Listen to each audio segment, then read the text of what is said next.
good translation. At the bottom of your screen, you need to look for. Ecco, ricordare Paola che stiamo registrando, fare avviso su.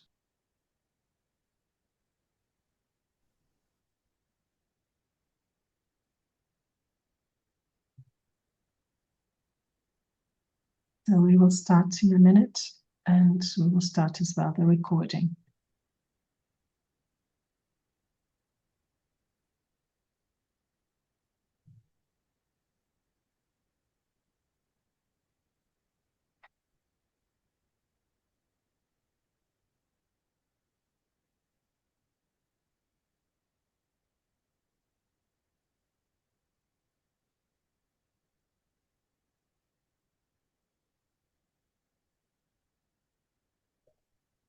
Okay, Therese, if you start registration, we'll start. Sì, fatto. Grazie. Thank you.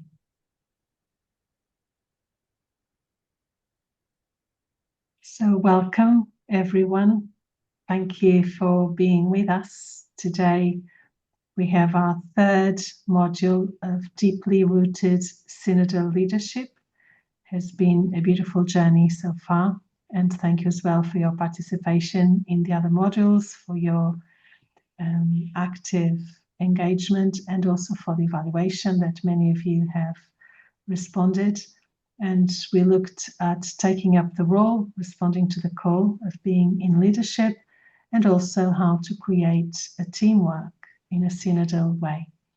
And today we've invited Sister Lynn Level to be with us, and she will lead us in this trauma-informed leadership. How as leaders we need to be aware of the reality of trauma in us, in our countries, in the sisters we accompany, in our congregations, in human life and reality. So as the complexity of the world evolves, new studies and as well new awarenesses of what we need to know in order to be human, in order to be fully human, so that as well we can be fully Christians. And God accompanies us in all of that journey.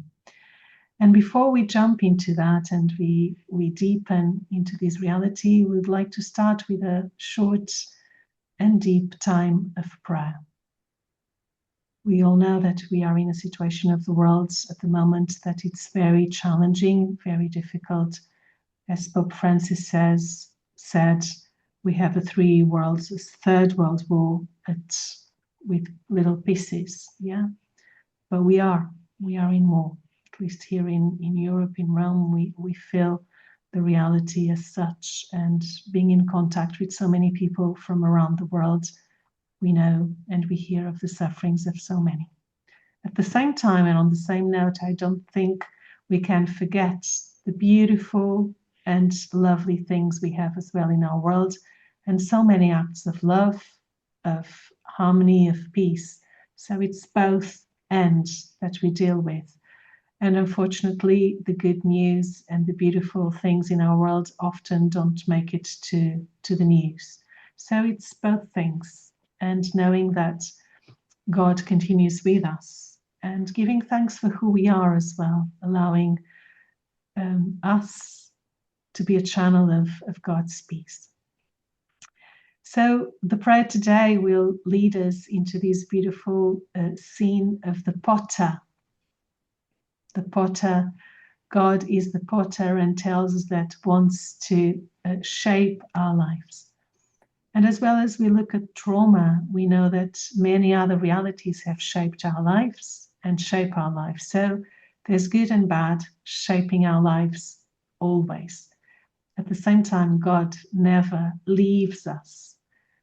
And within the journey of life, with the wounds, with the beautiful things, with people who have loved us beautifully, and people as well that didn't know what to do or didn't know how to do better. So God also is present and will always, always promise His Spirit, His breath, and His shaping us. So I invite you to be present, to yourselves, be present to each other, to bring to mind what brought you here to this workshop of trauma-informed leadership. Probably your own difficulties, the difficulties of someone you are accompanying, the reality of your congregation, the situation of the world. Let's pause for a moment, and then I will share my screen and we will listen and look at this video where God promises us God's presence, God's love, God's breath shaping our clay.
Sí que te conozco,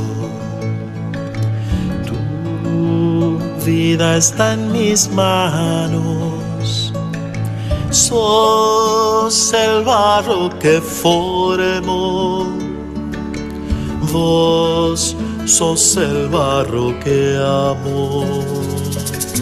Yo sí que te conozco, tu vida está en mis manos, sos el barro que formó, vos sos el barro que amo. Déjame que te sople mi aliento, déjame modelarte a mi imagen, déjame darte una forma nueva. Deja tu alfarero que trabaje, un barro dócil que confía en su artesano, barro que se funde y nace un nuevo vaso donde lleves el tesoro de mi vida y de mi abrazo.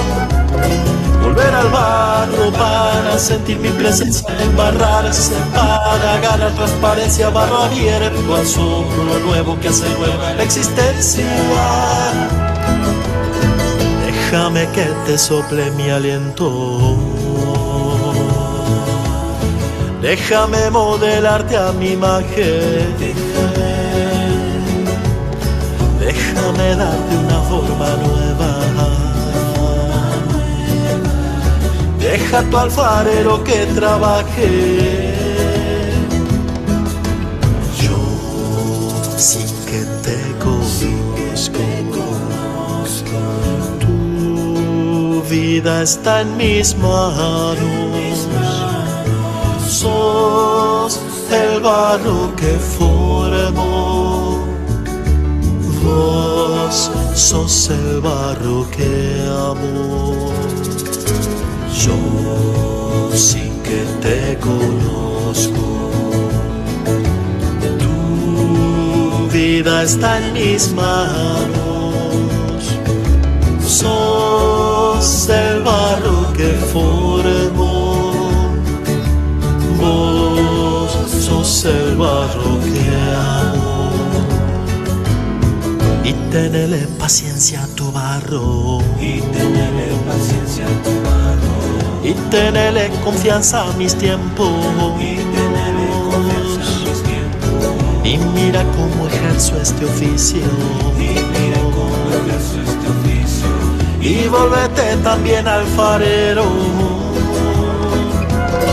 El día cada día es taller simple y fraterno donde imaginar lo valioso y lo bueno, donde modelar paciente es el diseño de lo nuevo. Volver al barro es consagrar lo cotidiano, es involucrarse, quedando embarrados es cuidar y amar el rostro bello y frágil de lo humano. Y tenele paciencia a tu barro, y tenele confianza a mis tiempos, y mira cómo ejerzo este oficio, y volvete también alfarero. Yo sí que te conozco, tu vida está en mis manos, sos el barro que formó, vos sos el barro que amo.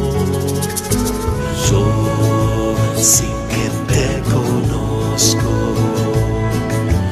tu vida está en mis manos, sos el barro que formó, vos sos el barro que amo, el barro que amo, sí que te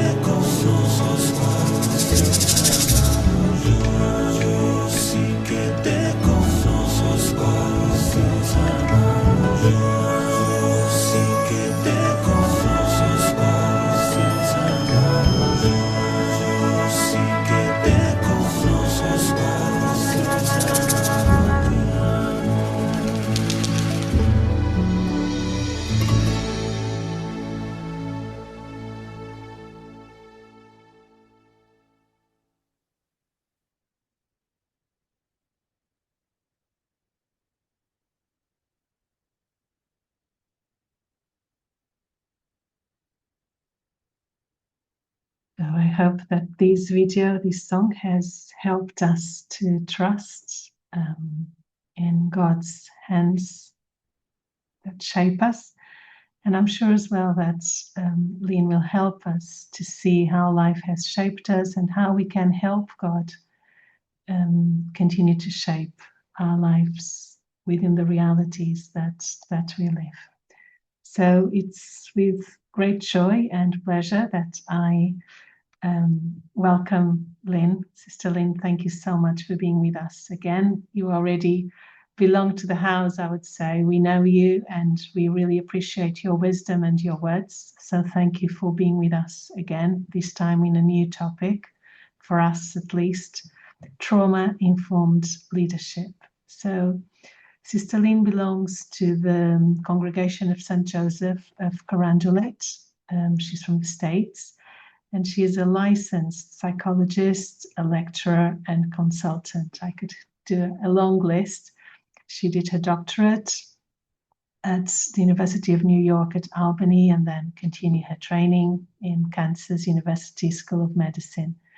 She's received many awards for her beautiful work and commitment to consecrated life in the States and internationally, both with female and male congregations, where she spends a lot of her time accompanying, giving formation, consultancy.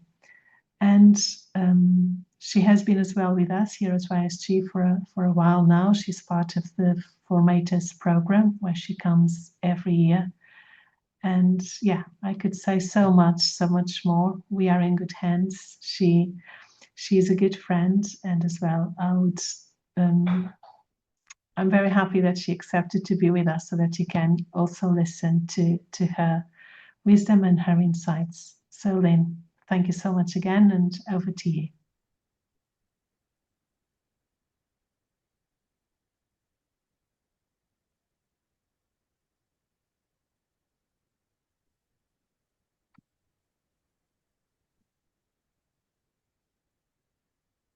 Well, good morning, good afternoon, good evening.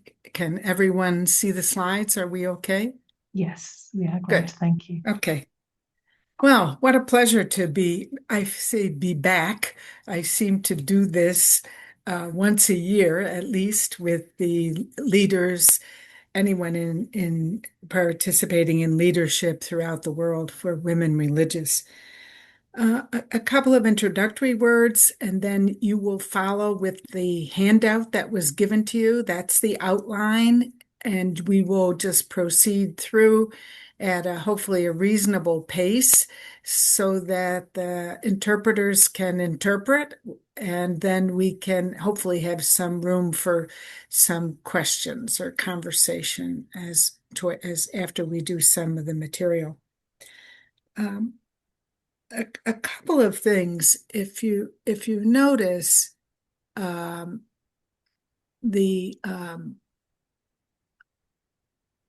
title is really meant to. I really chose it deliberately. Do you know who I am? Because sisters, really every person, every one of us has what we call multiple identities. And some of them evolve, our identities evolve, but in addition to our racial, ethnic identities, we have our spiritual identities, how we approach spirituality. We have our educational identities, what kind of experiences and training have we had.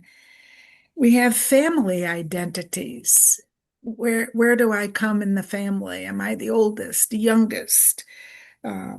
We have political identities, about how we see life from a political perspective.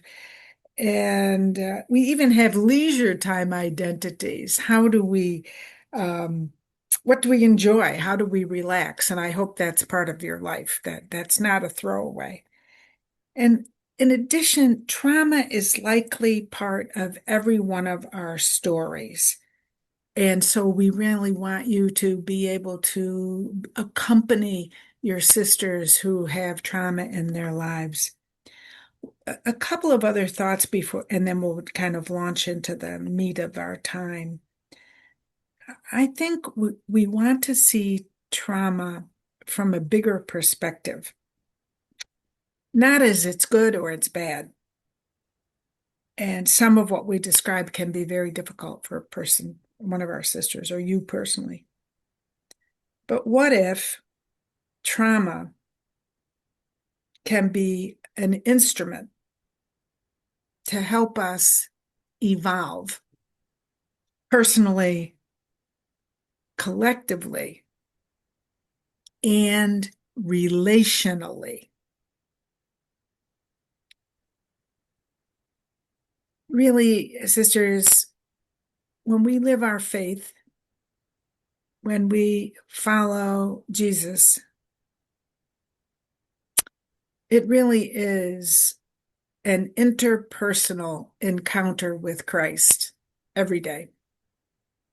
And so you as leader and how you relate to your sisters is part of our faith journey. When I said trauma is likely a part of every person's story, you're going to see how common it is, especially as we describe what do we mean by this. And then one final note of introduction is to say, trauma is an entire system. Now you might say, what does she mean by that? Well, there's individual trauma, and we're going to focus quite a bit on individual trauma, mine, yours, your sisters. There's ancestral trauma. What did your family of origin live through? What impacted your mother and father and their siblings? And then we can even go back another generation. What impacted your grandparents? And so intergenerational trauma can be alive in one of your sisters or in you today. And the final part of the system of trauma is what we call collective trauma. What is happening all around us, impacting all of us. And so when I ask the question, who did you learn to be? We look at individual trauma possibilities, ancestral trauma passed down, and collective trauma, what is happening to you. Okay, let me see if I can. There we go. So what's our goal? What are we trying to do in these 3 presentations? We're really trying to share some basics so that you understand what we're talking about and why is trauma talked about so much in so many times and places. It's more common than we understood. We're going to define trauma for you. We're going to name what it looks like overtly, what you see, and also what is hidden. Where does it begin? Sometimes clearly in an overt thing. Other times it's more hidden. We're going to invite you to your own personal story, knowing yourself, because personal awareness is a key to being a good leader. We'll look at what does it take to accompany another person who's impacted by trauma, how to respond, not react to what she says or does. I'll say that again, how to respond, not react to what she says or does. We'll use a couple of examples of Anne and Mary, and I'll tell their stories so it'll make it more concrete what we're talking about. And then we'll look at, how each person's story has many parts, and many are impacted by trauma, and perhaps they don't even name that as trauma. But for us, it invites a humble awareness. Sisters, we don't know everything about another person unless we humbly ask and are patient. We don't judge, we're compassionate, and we express empathy. So what do we understand today that we didn't understand before? And so we're really talking about, again, a little repeat here. It's understanding trauma as what happens in response to an overwhelming experience. So trauma isn't the event, and an event, an earthquake, for example, or a parent dying early in a child's life. It's not the event, it's how the person responds to this, what we would call an overwhelming experience. We're going to look at trauma lived out every day, and in particular, how it impacts our relationships with one another, how it impacts your relationship with your sisters, and how it impacts their relationship with one another. A very important point is when you're trauma informed, you understand, you can notice it, you help a sister notice it. We're not asking you to be a therapist. And so it does raise up that in a particular person's journey, one of your sisters, perhaps you, might need to work with a professional to help look at and understand what happened, and more importantly, how it is impacting her life today, even if it happened when she was 5 years old. How is it living in her today? So we're not asking you to be a therapist, but we are asking you to be an accompanier, to accompany your members. So, and the way you're going to be able to do that is if you're trauma informed and you learn how to better respond, and so that your relationship can be a source of healing think about that. Leadership as an opportunity for healing. Hmm.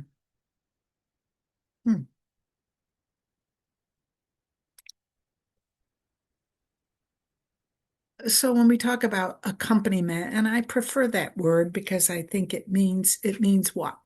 It means these things. It says that you recognize that trauma is more common than we thought. This is a very important point.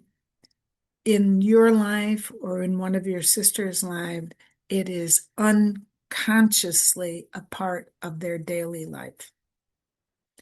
They don't say, oh, I was traumatized and that's why I say this or do this. No. They do and say things coming from being traumatized, true, but they're not aware of it, as I'm not aware of it, and you may not be aware of it, especially when you react to somebody. You get angry with someone, or you end a conversation. You just walk away because you don't feel comfortable staying in the conversation. So living with unrecognized trauma gets in our way, limits our ability to live fully and freely in the present. And ultimately, it gets in the way of my loving myself and loving others. Now, it's really important, this notion of living in the present. What we know from trauma is that when a person reacts, yes, something may have been said or done in the present, but the reaction is from the past. And so, sisters, we want to do everything we can as members of a community, as leaders, to help our sisters live fully and freely. And only when they live fully and freely can they be loving. So fully human, freely lived, allows me to love. So we want to understand that when we respond to trauma, we often repeat what we learned. So we have limited learned responses. We repeat what we learned. And what we're trying to do here is open up more possibilities for you first as leaders and for your sisters. So we're going to look at how do people respond to trauma. And there's an interesting phrase. How have they learned to live an adaptive life? They adapt to the life. They don't live fully and freely. They keep repeating what they learned. And this is really important. When they learned how to respond to life, it was a good thing. It kept them safe. We'll say more about that. So learning how to respond to life is a good thing, except they learned it when they were younger, and now they repeat what they learned instead of living in the present. So learning how to respond for you, not to react in your daily relational lives, but that's also exactly what we want every one of our sisters to do, is to learn how to respond to a difficulty, to a fun experience, to stress, to chaos, which we're all living with. We're living with a lot of uncertainty. So, how to live in our real world, which is pretty challenging and somewhat and difficult. So, we're talking about learning how to live and respond, not react. So, what does trauma have to do with being a human person? I think this is what's really critical. Trauma is related to three basic human needs, three core emotional needs: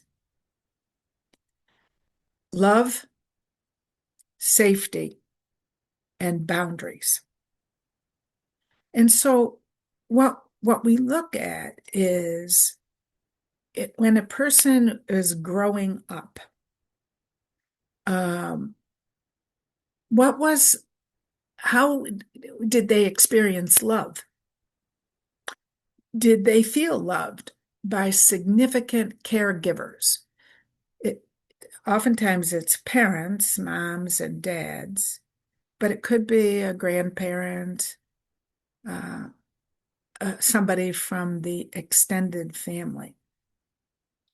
So when a person feels loved by generous adults, by emotionally available caregivers, meaning the adult was able to put aside their worries, their work, their challenges for providing food and all of that. They're able to do all of that and be emotionally available. So, did you feel loved by significant caregivers? A second important thing growing up, and as an adult as well, when I talk to formators, I talk to them about creating a safe environment. So, did you feel safe growing up? Was living in your house with your siblings, with your parents, with your grandparents, did you feel safe? And we'll talk more about safety because it is absolutely critical that you feel safe, that they feel safe, that your sisters today feel safe, that they can live without fear. Now, one of the challenges in our world today is there's a lot of unsafe things happening around us. So in the collective, there's trauma because there's war and lack of resources, not enough food. So we'll come back to safety. It's really important. So it's important to say what tells us that we are safe. Individuals are very important in helping us to feel safe. And that's one of your jobs as a leader. The other area is boundaries. Sisters, every person, there's a beginning and an end. I'm not meshed in with you. So I have physical edges. I'm not you. Your body is not my body. I have emotional edges. I can feel things that you might not feel. And because I can be myself, which is really what boundaries means, I can be myself separate from others so that I can be me and you can be you. So what we have learned is what trauma does it impacts often these three core needs of every human person. So notice it impacts how we love, whether we feel safe, and if I can be myself. And what happens is, if these are in some ways threatened, if I don't feel I can meet these needs, then I will do something. We talk about here a stress response. Because if I can't be these, have these in my life, I feel stressed, which is another way of looking at trauma. And as a result, I'm going to do something to protect me. So I feel I can have these in my life. Let me walk you through this little diagram, and we're going to come back. So don't worry if you don't think you quite catch on to everything. So what we're really talking about here is there are events that happen in life. Overt events, what the family is like, what's happening in the family. Let's talk about that. And then we look at our core needs being met. So, do I feel safe? Can I be myself? Can I express my feelings and all that? So if my core needs are being met, then I live in the present. I feel calm. There's the word calm. And I can regulate. I can live in the present. If my needs are not met, one or all of those, love, safety, being myself, then I learn to adapt to the stress. And we have 4 responses that we typically see. People fight. That's when you see aggression and anger. Flight, people leave. They go to their room. They stop talking. They withdraw. Even if they're in the room, they're not in the room. They freeze, and freezing, they feel numb. And we're going to talk about freeze as a whole other category. Or there's a new word there you might not have heard before, fray. And fray means you make nice. You agree to things. You don't want to cause difficulty. You just want to get the situation to be pleasant. And so, sisters, stress responses are trauma responses.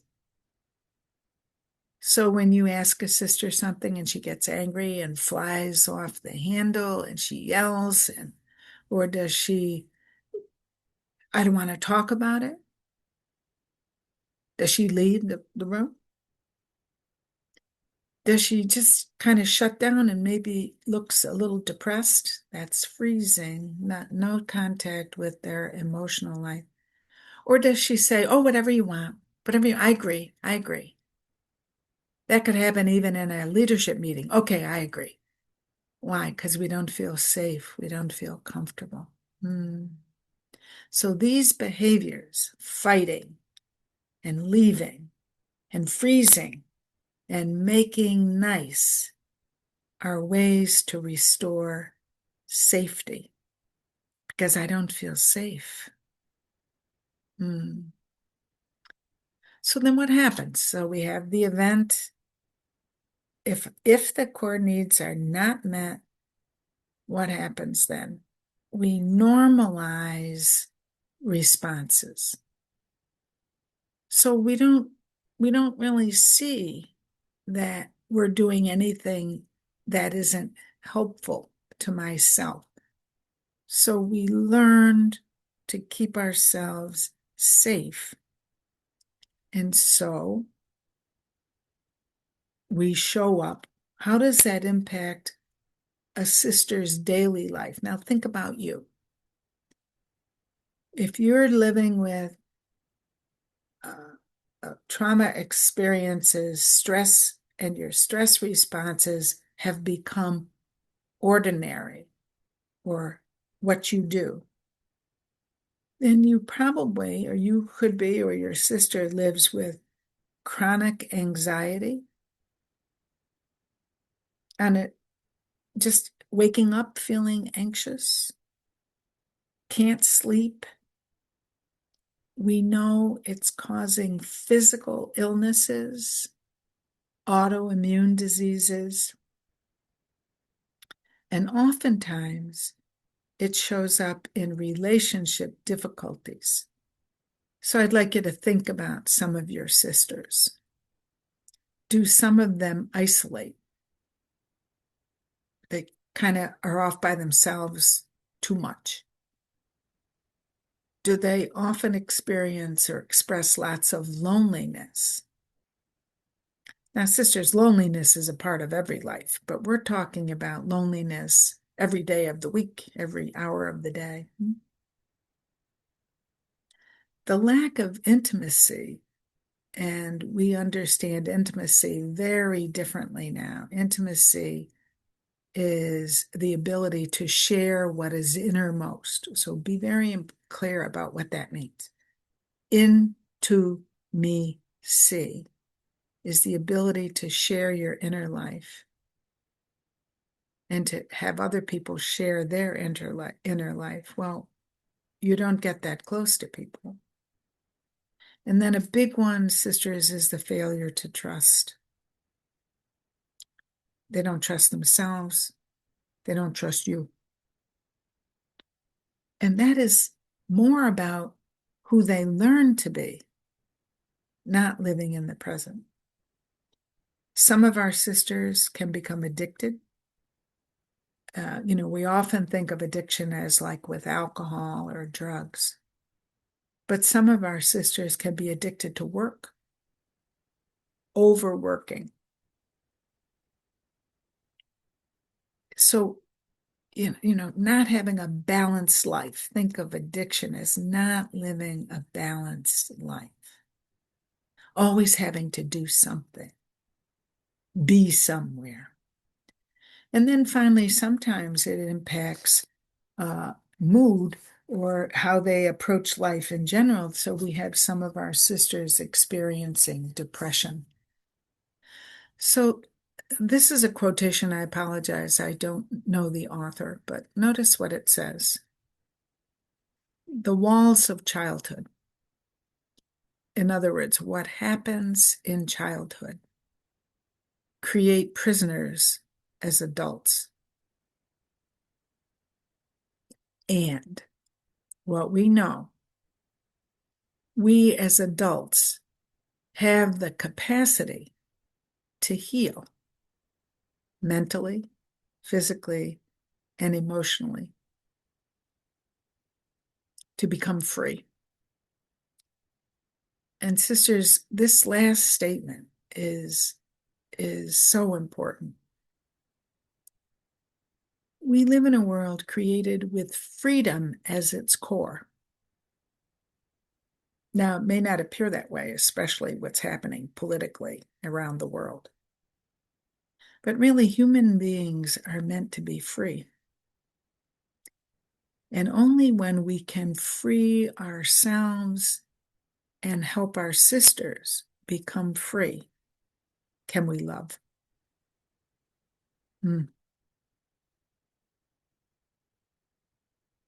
Wow.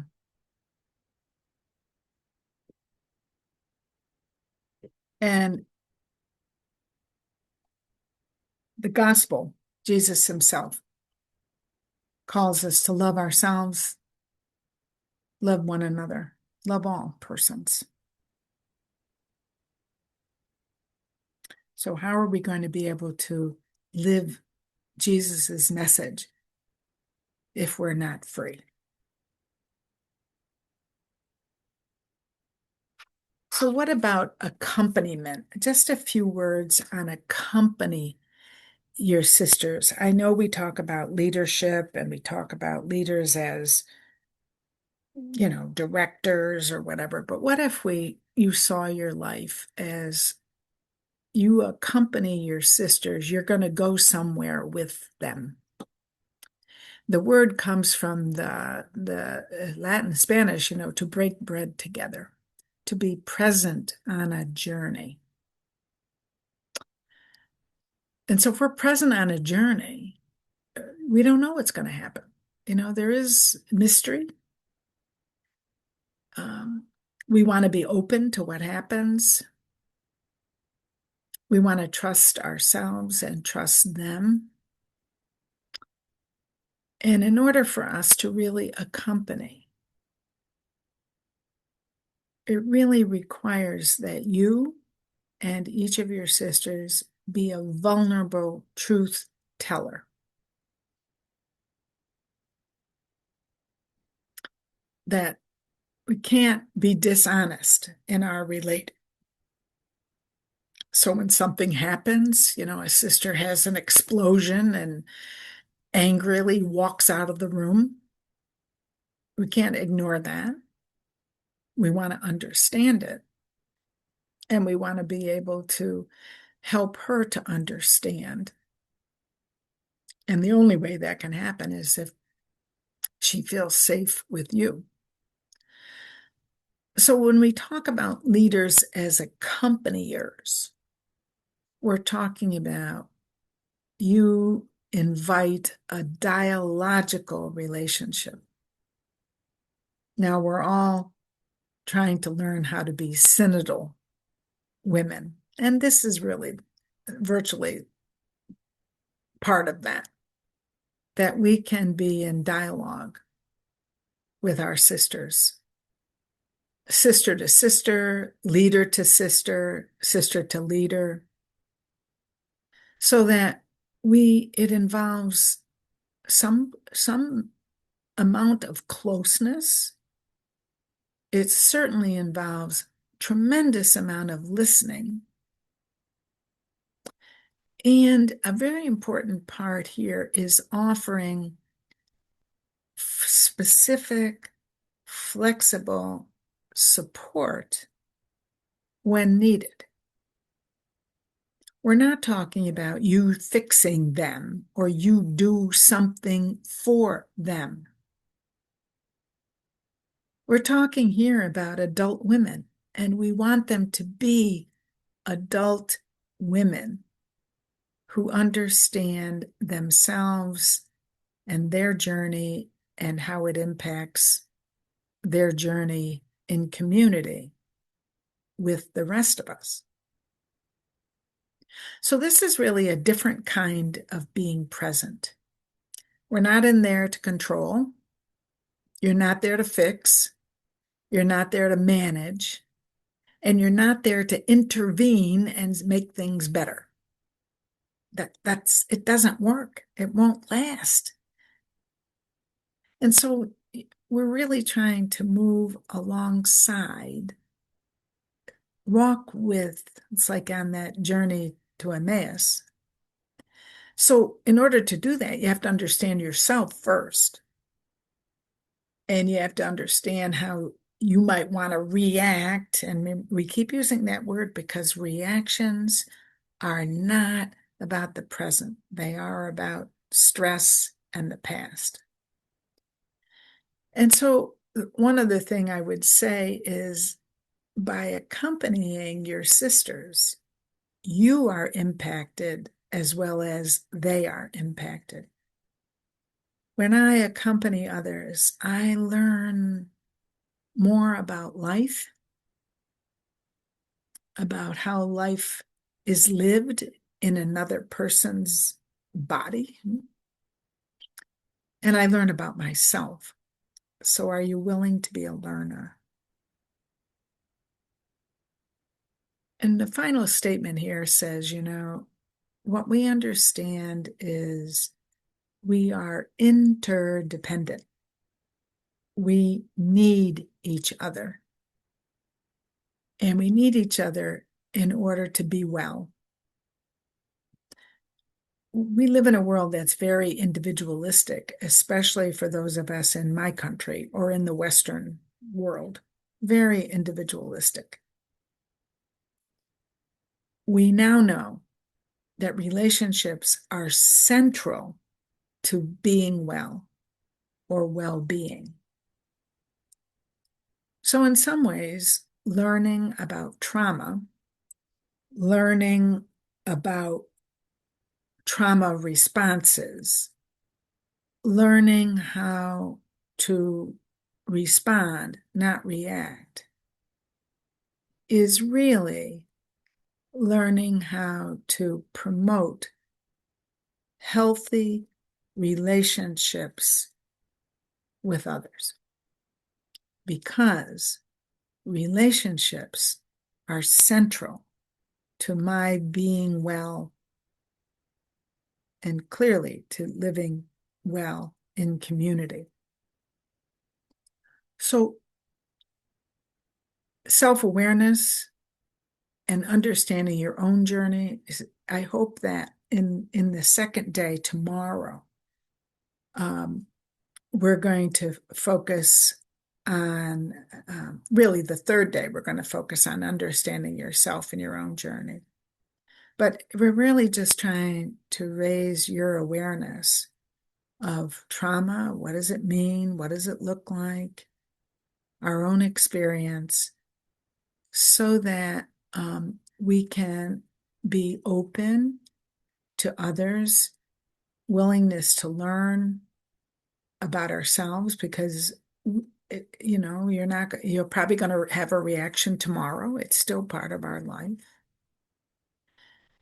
The real invitation to patience and compassion and empathy. Now, let me talk about empathy here for a moment, and we're going to talk about it again. We have a fuller understanding of what it means to be empathic, and it means this: I want to understand how she walks in her shoes. What's it like for her from the inside? We used to talk about empathy as what it would be like for me to walk in her shoes. No. We want to get you out of the picture, and you want to be so able, especially through listening and asking questions, to understand how she walks in her shoes, what it's like for her, given her story, not your story, but her story.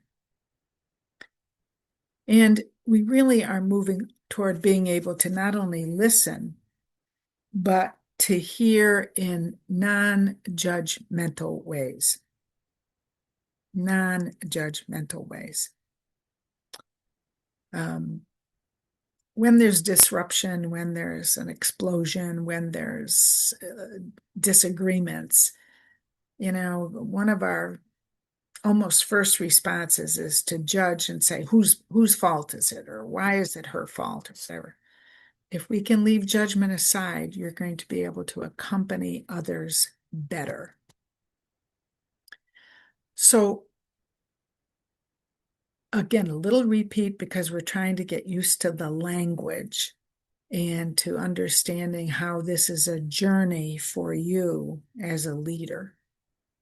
So we're going to talk about, what does trauma look like, and what do trauma responses look like, and how reactivity, reacting to another, is a trauma response, and it impacts how you relate to your sisters, but it impacts how they relate to one another.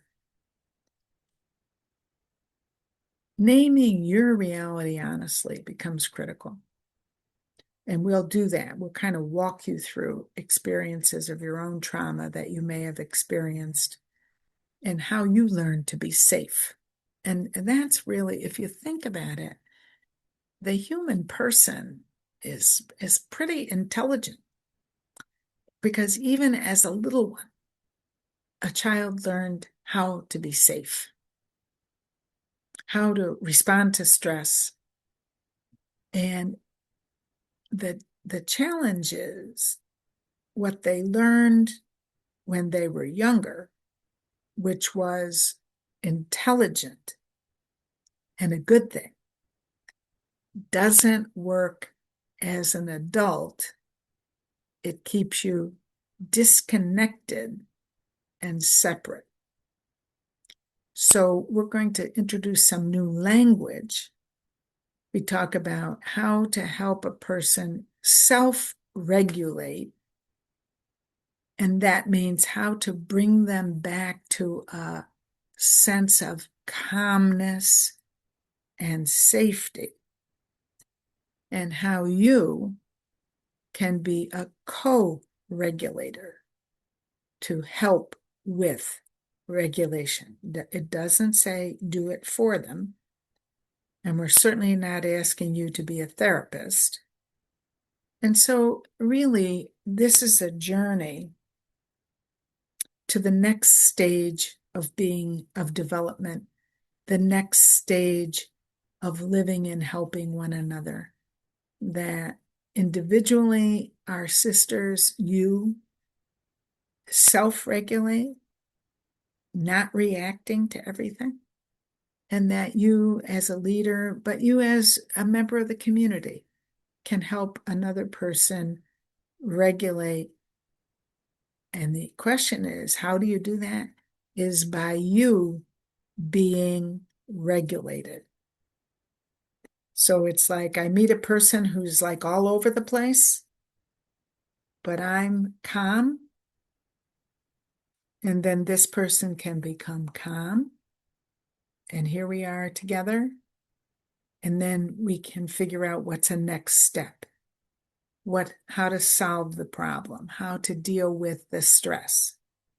So co-regulating, and we'll talk about it again, is you maintaining this calm way of being, so that when she's like this, she meets you like this. And there's a little dance that goes on that we want to talk about, co-regulating or regulating. So we'll come back. There's a little bit of new language, but not much. So let's take as they say, a deeper dive, just, get a little bit more into what are we really talking about with trauma. This slide is fundamental, so you want to make sure that you, let's make sure we understand what's here. Trauma is what happens in response to any threat. A threat is you're not feeling safe. Trauma is what happens in response. It's not the thing, the event. And so trauma can come from something that's shocking. For example, a car accident or a house on fire. So there's something happening, Or, and this is what's really some tremendous new learning, it can happen from a developmental process in life. For example, a child having a difficult birth. Not only could that be a difficulty for the mother, but we're knowing that a difficult birth where there might have been some life-threatening happening around the birth can be a traumatic experience for the child who doesn't even know, is not even conscious of what happened.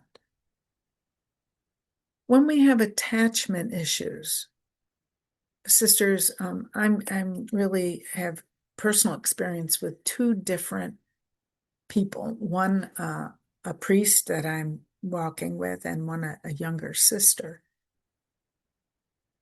The priest was the fifth child of 5. He was number 5.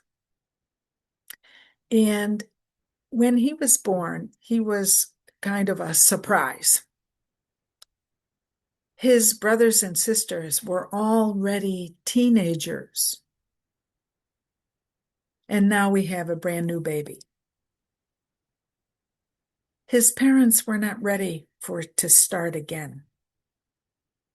And so how he was treated, not because they're bad parents, was different than how his siblings were treated. And so he feels separate, alone, sometimes not understood. And he didn't receive all of the affection that his older siblings did.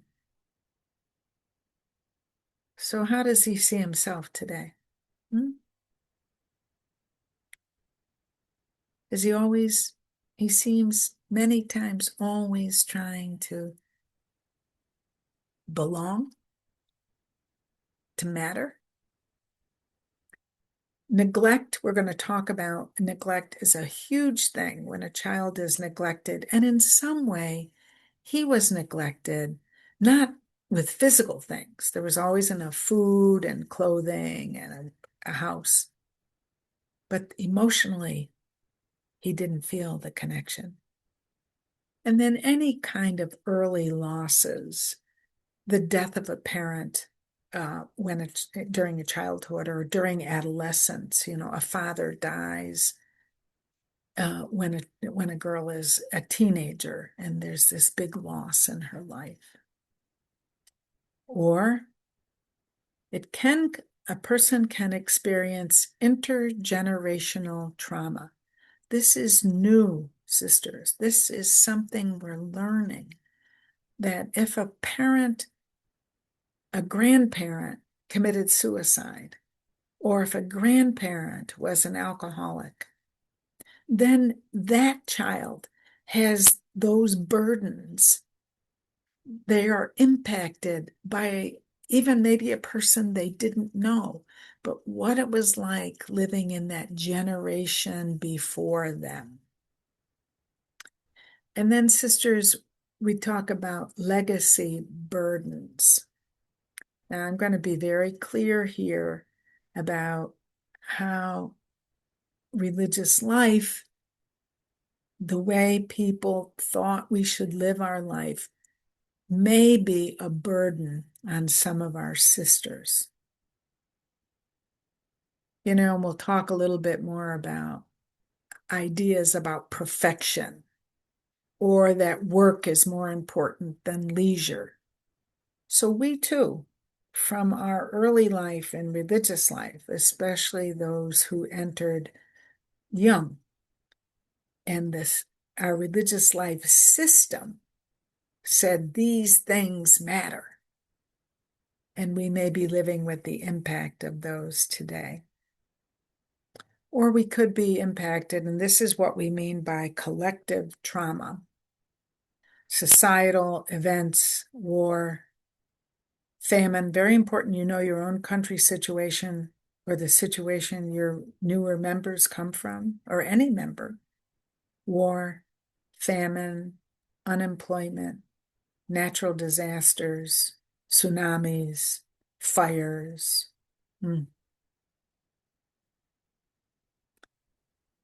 So all of those can be considered threatening, causing you or a sister to feel unsafe. That's what threat does. And be fearful. And so when we talk about trauma, it's the feeling overwhelmed when what happened was too much, too scary, too fast, too long, or not enough. Not enough food, too much, too little, Not enough tenderness because the parent of this young priest, the parents just couldn't give any more. They were kind of looking forward to being without children. They're not bad. We're not making anybody bad. But life evolves.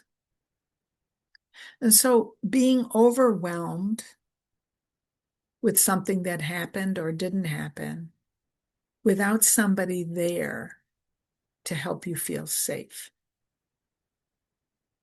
So it's so important to remember it's not the external event or what happened or didn't. It's the internal processing that is happening. So the internal processing, I do not feel safe. And it's going to look different for each person. So when you don't feel safe, what do? How do you behave? When I don't feel safe, what do I do? How do I behave?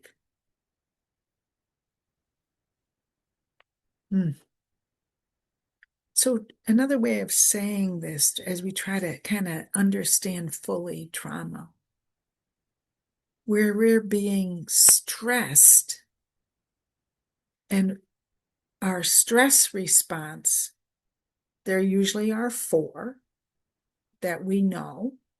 They're going to look a little different in each person. But some people run away or flee. We used the word flight before.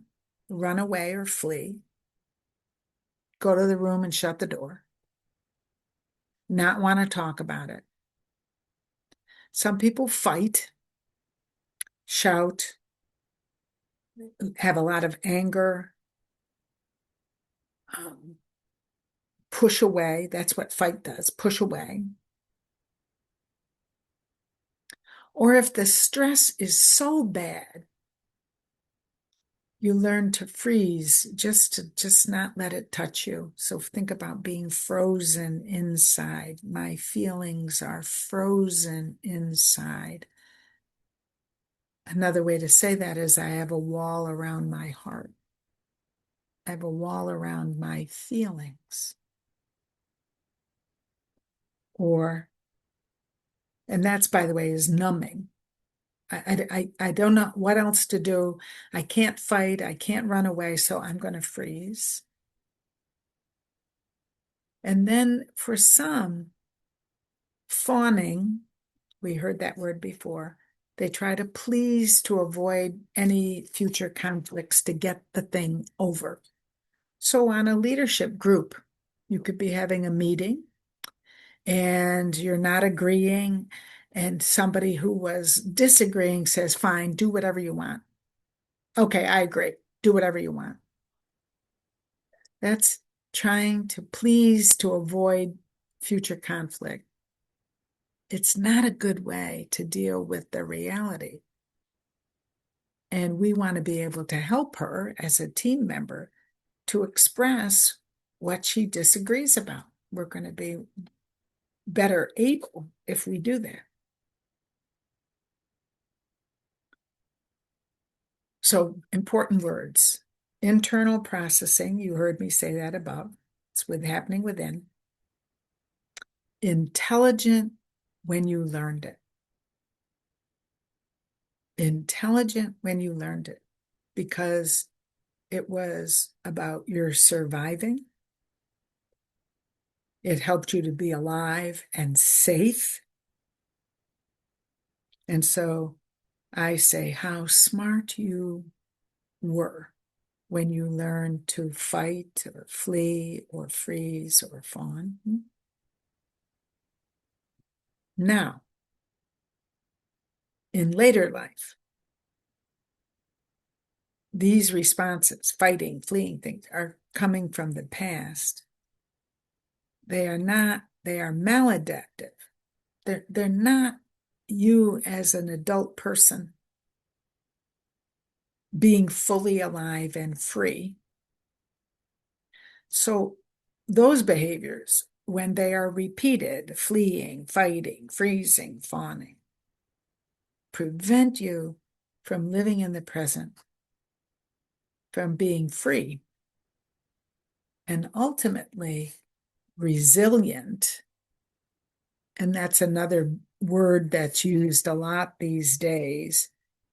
And resilience is the ability to cope with stress in healthy ways.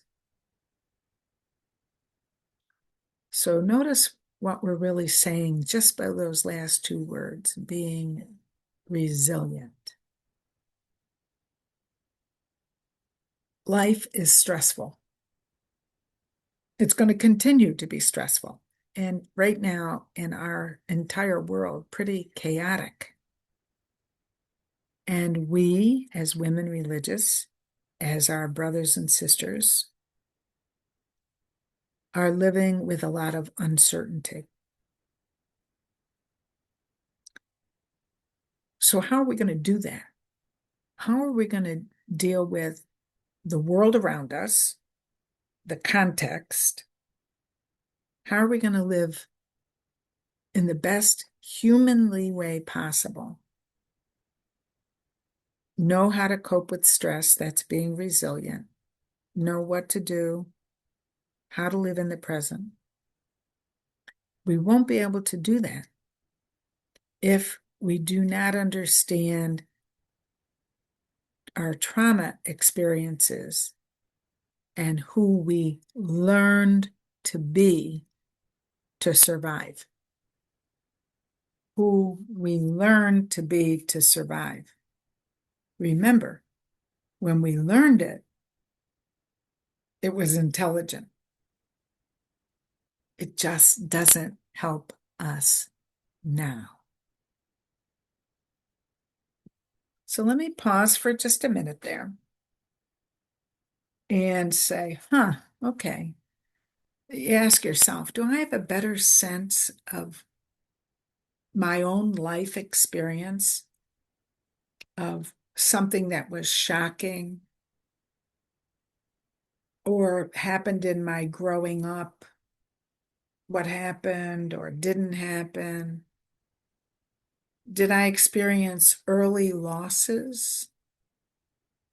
A sibling could have died, or maybe your family moved from one place to another and you left behind your friends, your playmates. Are you living with trauma that was from the generation before you? Or for those of us who've been in religious life a little bit, are we living with some of our communal legacy learnings, which really are burdens, like the call to be perfect? By the way, let me do a little aside there. One of my favorite learnings.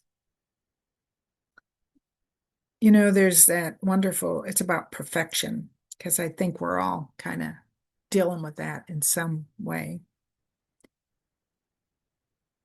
In the gospel, Jesus says, be perfect as your heavenly Father is perfect. If we understand what that means, then it really means, how was God perfect? How is God perfect? God holds the good and the not so good.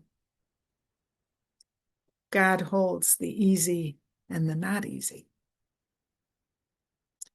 And so in some ways, when we talk about God's perfection, it's the ability to hold what is, even if they don't seem to go together.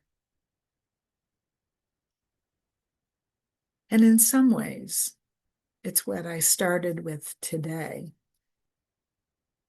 What if we could see that trauma, certainly not something we would choose, but how trauma can help us evolve personally collectively, relationally. So we can hold a thing like trauma and talk about becoming more human. So think of the word and, A-N-D, and how being perfect as our Heavenly Father is perfect asks us to put an and in our life. There's this and this.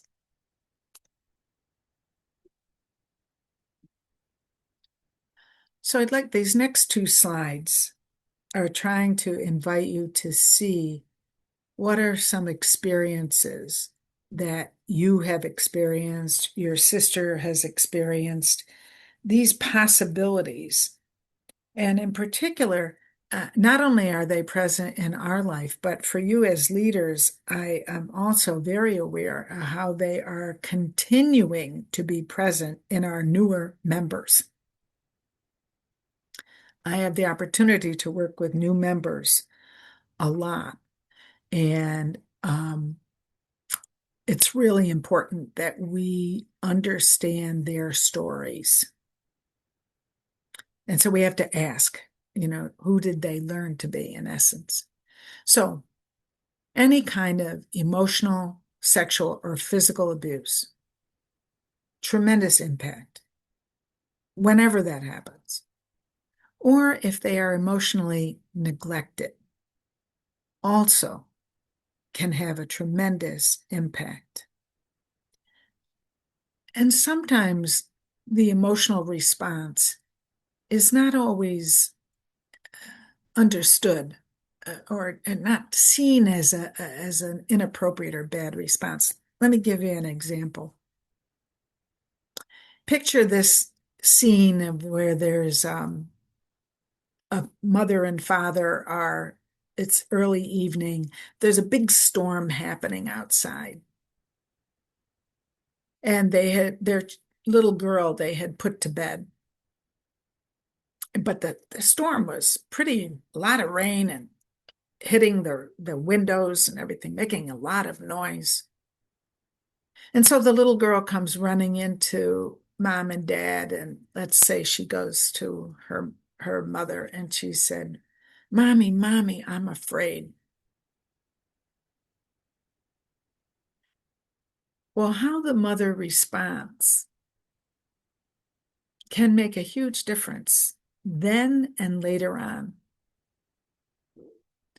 What if the mother says, oh, honey, we live in a safe house. There's nothing going to happen. You're safe. Just go back to bed.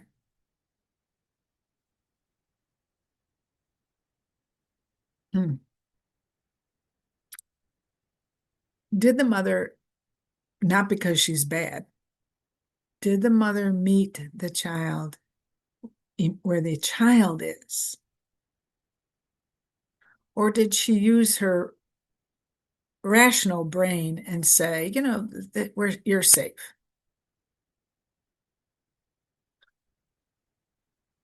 What if she responded in a different way? What if she said, oh, honey, come here, come sit right here on mommy's lap. And she put her arms around this little one and said,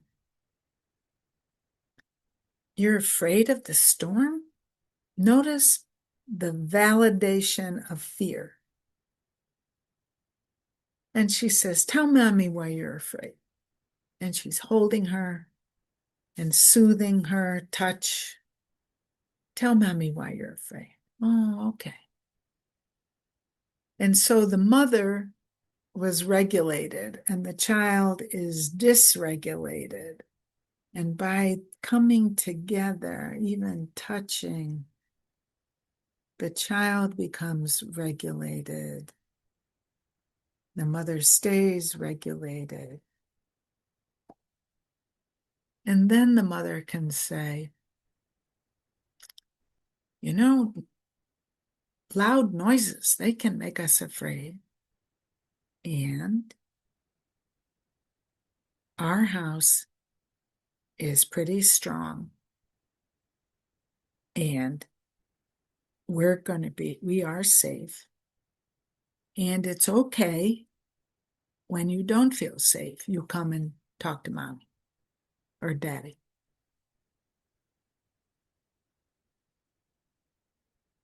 The first mother was not a bad mother. She just didn't know how to validate emotions. Another possible trauma experience is witnessing violence. And, sisters, I'm sure some of you live and minister in difficult situations. Even in the US here, we're witnessing violence.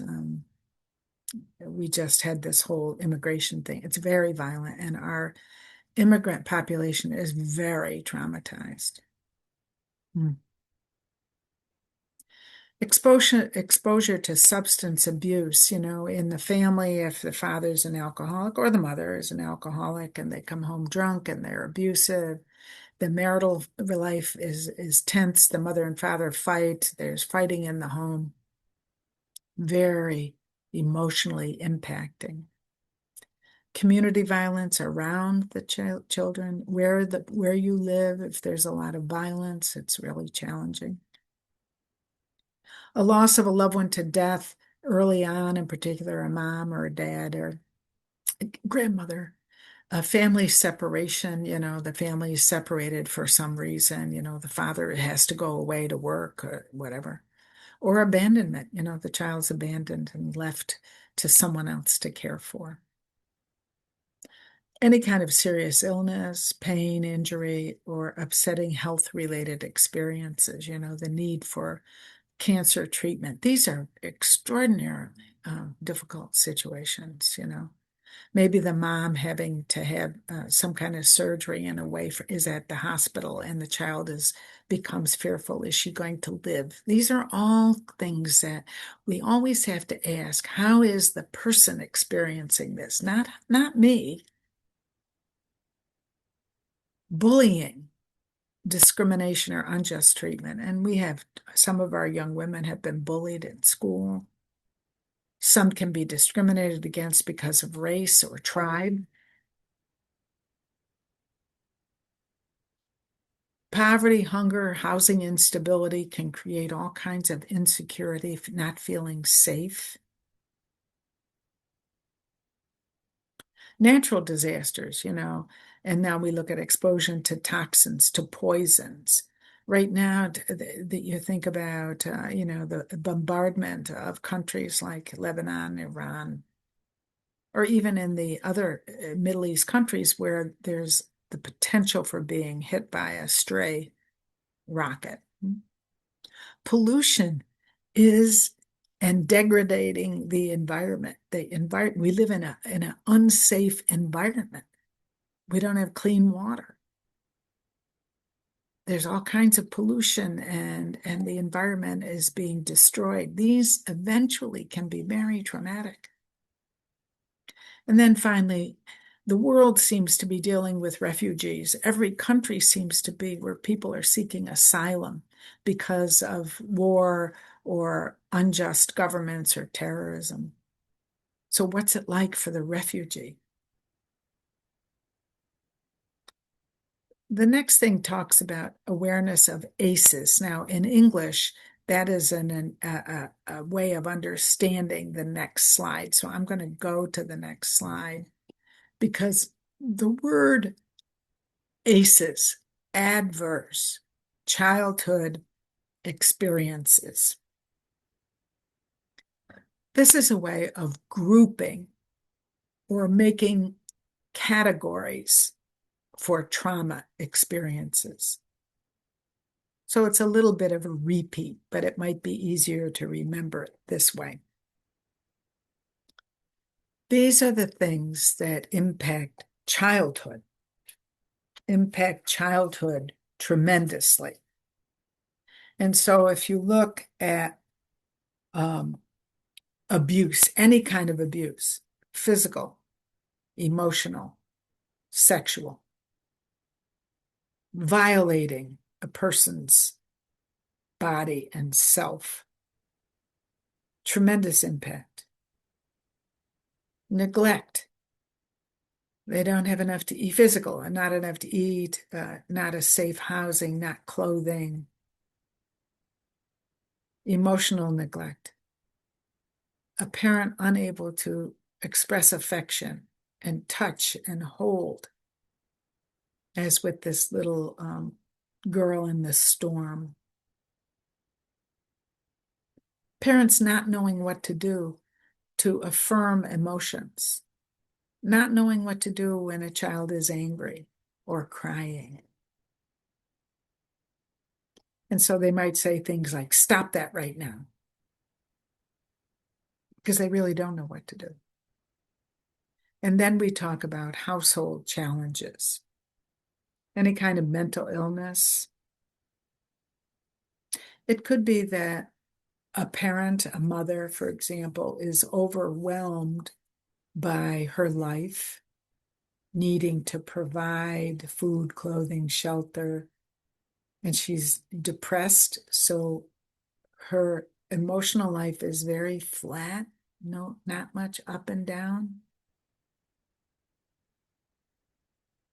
Any household member, a parent, even a grandparent, because we're talking about the impact generation to generation, that uses substances like alcohol, drugs. Even food can be used inappropriately. And so food becomes a weapon. Any kind of parental separation, either because they don't get along, or maybe a parent has to leave to earn money, lives away from the family. By the way, that isn't always the father who lives away. Sometimes a mother lives away to earn money to support the family. Household members that are incarcerated, that's jail, anybody who gets arrested. And we have all kinds of that going on in my country, right now, which is very traumatic, very impactful. And then any kind of domestic violence. Husband and wife fighting, abusing the children physically. So these, especially in childhood. And so one of the things I say to leaders is that it's really important that you know your sister's histories. Now, nobody likes to talk about this. And this could be kept very hidden because we're embarrassed or we feel guilty or shame.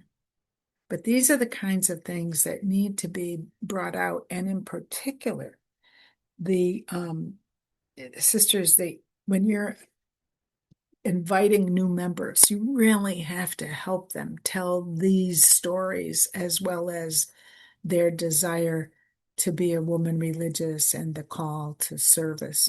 These things have to be talked about and understood.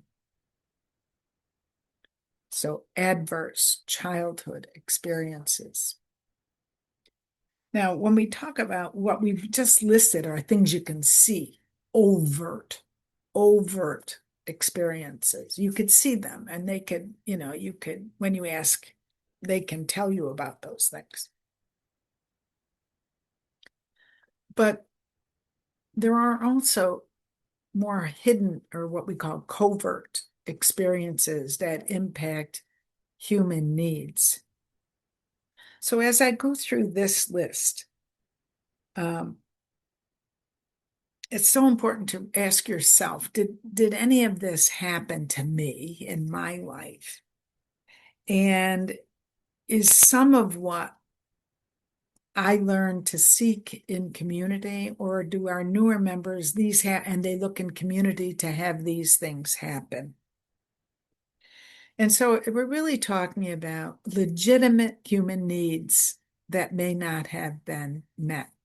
Legitimate human needs that may not have been met. So were your emotions validated? If you were crying, did someone say to you, stop crying? I know I heard someplace along the way, stop crying, or I'll give you something to cry about,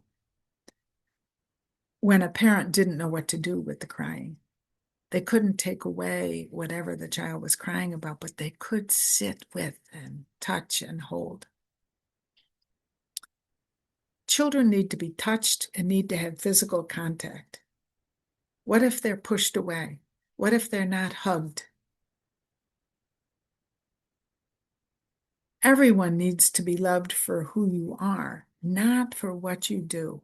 And sisters, this could be one of our communal legacies, one of our burdens. I am what I do, when you're much more than that. You're much more than I am what I do. Pride and identity and heritage. Here, we're really talking about your ethnic background. When you have sisters from different tribes living together, we need to have them be proud of their identity, their heritage. And in right now, in the area of sexuality, people have different orientations or attraction patterns, and they need to be honored for their diversity. That can be very difficult in your particular country. Did the child have enough quality contact and time with primary caregivers? I'm accompanying a younger person who was sent to a boarding school at age 6. I'm sure that was a good decision on the part of the parents, but the primary caregivers were absent from the child from when she was 6 years old. What's that impact? Are there moments to have fun and enjoy experiences versus doing, working? And so fun, enjoy, how did that happen in childhood? And how is it happening in your life right now? Fun and enjoying experiences. Were you affirmed? Did somebody say to you, wow, that's a great idea, go for it? Or you wanted to learn something new and they said, yes, go for that. Great idea. Supporting your wanting to grow and become more. Did you learn that you could say no and that you would be respected for saying no? This is really important. You can't say yes to everything. Now, if a person always says no, that's another issue. And finally, did you learn to do or work hard so that you could fit in and be safe?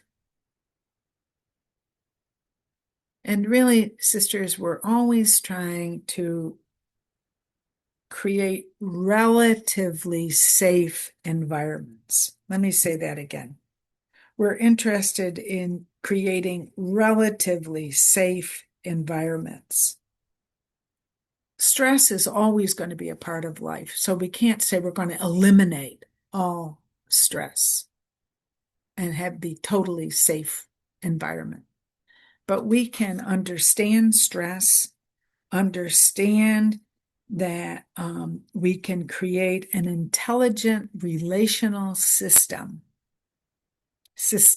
meaning, and I'm talking about community, intelligent relational systems where people, our sisters, can feel relatively safe. So these are legitimate human needs. And so as adult leaders, do you validate feelings? Do you let people have the feelings they have and try to understand where they're coming from? Are you all work and no play?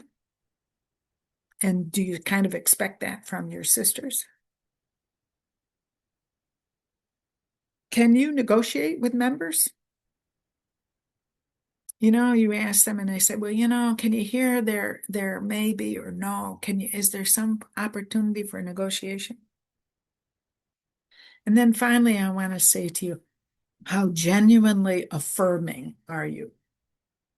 Sisters, we need to notice. We need to notice the good things that our sisters do, to be affirming. Yes, we can be critical and we can ask them to change and develop. Now, that's true. but are you genuinely affirming? And so to end our time today, just for today, I just wrote some reflection questions.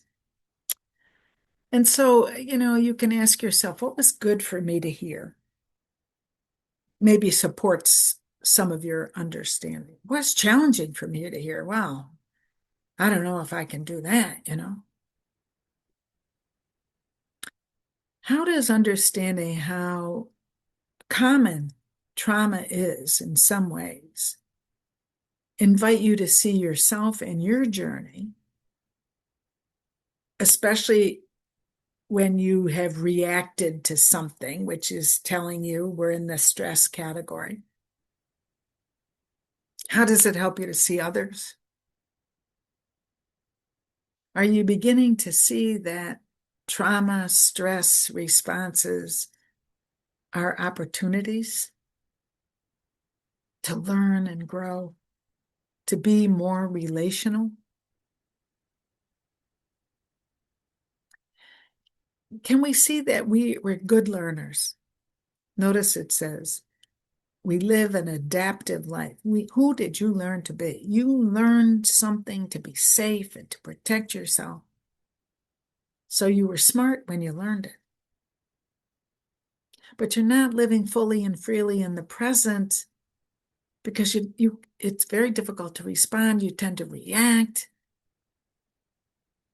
And you don't make choices necessarily that are good for yourself and others because you're kind of pushing back, reacting. And so for leaders, admitting members to a religious congregation, you have to include a history, thorough history, including being more specific about trauma history and asking, did they ever get any help?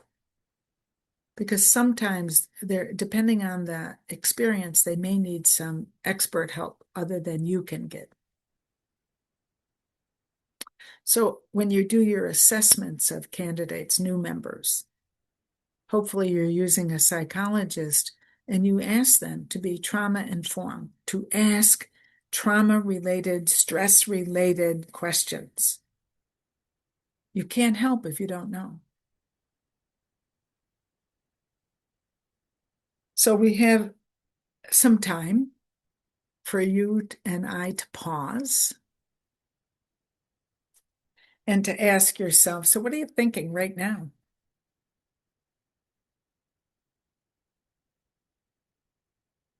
Now, usually, because we've kind of worked a lot on our thinking, we can come up with thinking. I didn't like that. I'm surprised by that. That scares me. Oh, now we moved into how you feel.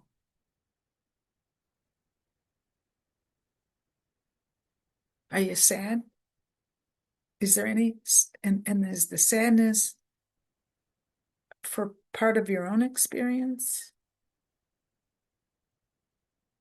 For a loss that maybe you never have felt? Do you find yourself anxious saying, oh my gosh, I can't do this? I don't know how. Are you overwhelmed saying, oh my goodness, that's more than I can deal with? Are you angry? Do you find yourself angry at some trauma experience? Are you curious?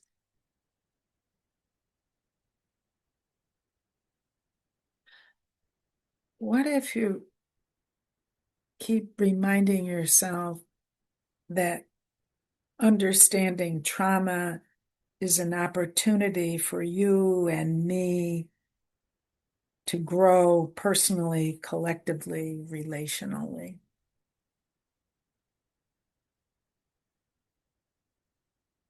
This is our task. We now know what leaders before us did not know. For you, I like a little bit of homework, although you don't have too much time before tomorrow. How and when will you make the time to take these pages and reflect on your own journey. And then we say, what's not clear, or what questions do you have? So let's pause for a few minutes. And then we have time for questions. So I'm going to stop sharing. You have these questions, so you should be able to use them.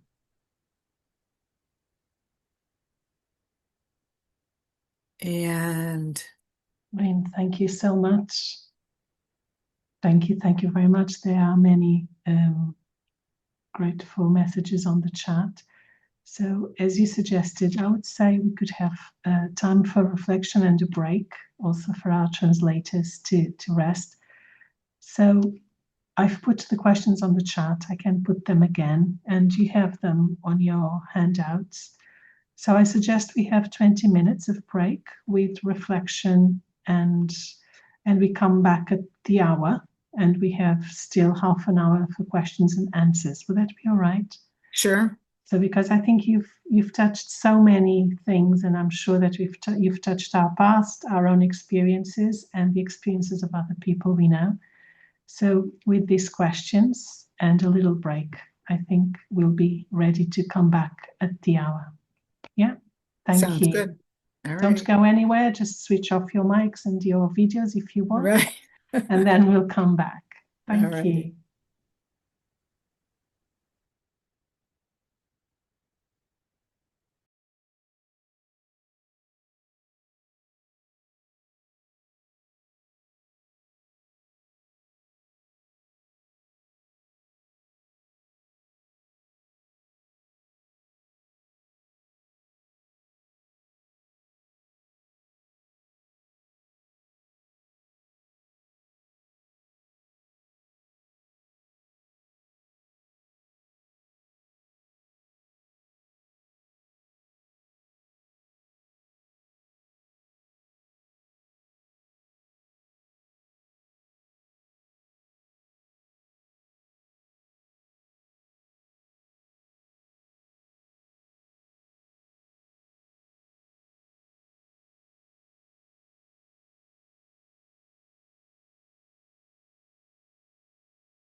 Paula, Yeah, if tell me.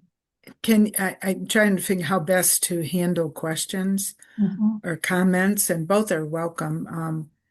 Perhaps they can use their raise the hand, Yeah. and you could keep an eye out, and we'll do the best we can Yeah. Yes, I'm sure it will work. That's what I was going to say. So we have now time for questions and answers. So Hopefully. I've seen already, hopefully, I've seen some comments and questions on the chat, which I will try to monitor. As well, you are invited to raise your hand digitally. So there is a button at the bottom of your screen that says raise hand. So if you raise your hand, something like this will appear, and you will jump onto the first screen, and I can see. Yeah. So there's a couple of comments and I think one question, Lynn. So I'll start with one. So is it possible for a person who has experienced war or extreme violence to fully recover from trauma?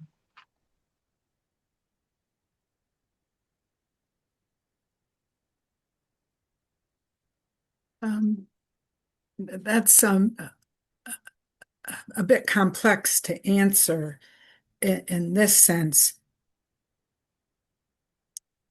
There are a lot of factors in addition to war that come into play. So a lot of those things that we talked about in childhood, if they were present, if the person felt safe in their own home, if they felt accompanied in a loving, caring way by their caregivers, if there was affection, if they were able to be themselves, that there were boundaries, all those prime things, loving and safety and attachment and connection, and if those were in place, and then you add war to the picture, that person will have a much better opportunity, possibility of recovering or creating, I like the phrase that we used, or that I used, which is an intelligent system where safety can happen, more or less. You know what I mean? It's because life keeps happening and emerging. If none of those were present, wow, we're talking a double, without, a really much more difficult journey for the person who was a lot of the things that are the basic human needs, if they weren't there, and then you add war to it. Wow. I mean, we're asking a lot, So, that wonderful Spanish word depende, it depends. And it also depends on how the collective is dealing with the war. Is the environment that is the war zone, are there things that are trying to happen that create some more sense of safety? Is it just, so it's really, it's really all about relationship. Who was in relationship and who is in relationship. And so we talk about not a perfect system, to be sure, but something intelligible that can help people. A relational space becomes absolutely critical. Thank you, Lynn, for that.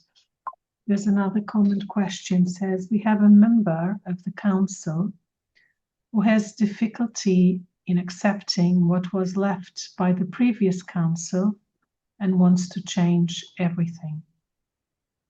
She suffers from resistance due to non-acceptance.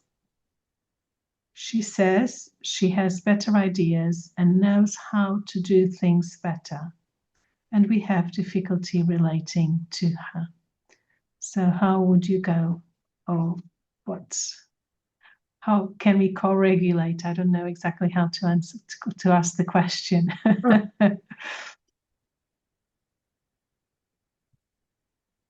Well, let me talk about controlling behavior.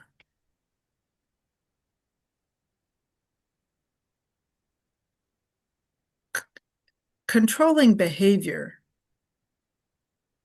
begins with a non-acceptance of the reality.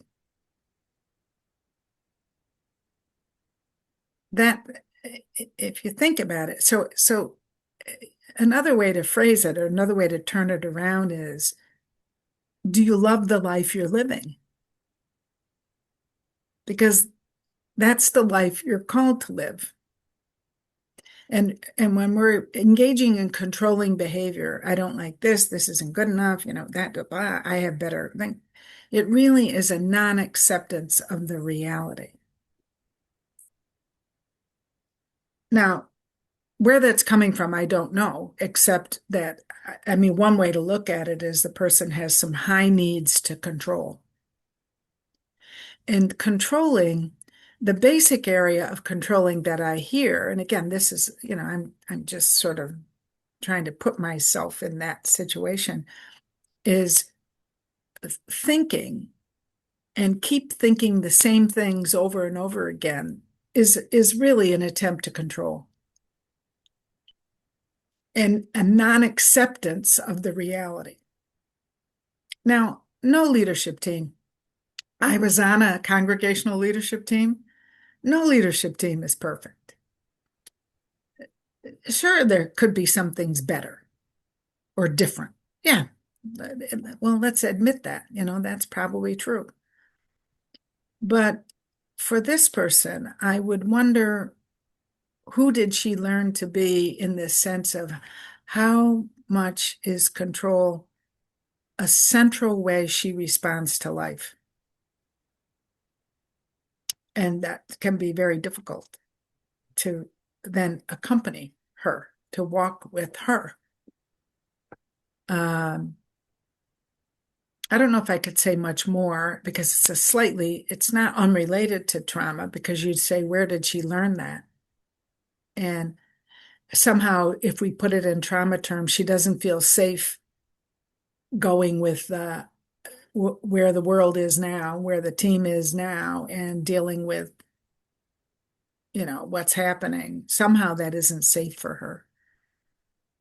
You might need to invite a facilitator to really try to help her to see, and you to see, how to be in relationship with her.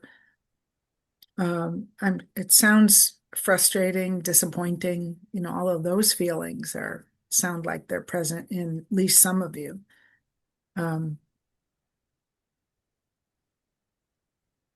Thank you, Lynn. That was not an easy question. So a sister asks, how can I share my traumas in a group where I feel there is no trust or discretion, where my traumas become a subject of ridicule, belittlement, and criticism? Well, again, you really want to create a culture, a communal culture. And what does that look like? And we're going to talk a little bit more about this in the days to come. Tomorrow, I think. Yeah, I think it's tomorrow. So the culture is one of creating a trusting environment where vulnerability is welcomed and respected. So the environment has to change. Otherwise, it'll happen to this person, this sister, and the next sister, and the next sister. So we need to create what I call a relational system that invites honesty. And I think that's one of the things, is honest truth-telling has to be about many aspects. But certainly, if you're going to provide an opportunity for a sister to share part of her journey, the thing you don't want to have happen is where somebody sort of dumps their story, and people don't know what to do with it, and people move on. They say, well, okay, now let's go to the next item on the agenda. You certainly don't want that to happen. So it might be helpful for a leadership group that you don't keep working on your agenda, but you make some time for storytelling and truth-telling about one's experience. And that what we hear, we respect and honor.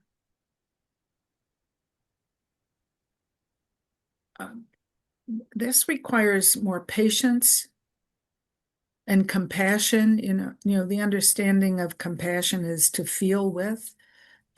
It's really to suffer with. And to understand that each person's journey is unique. Two sisters could have experienced the same natural disaster and come out of it with very different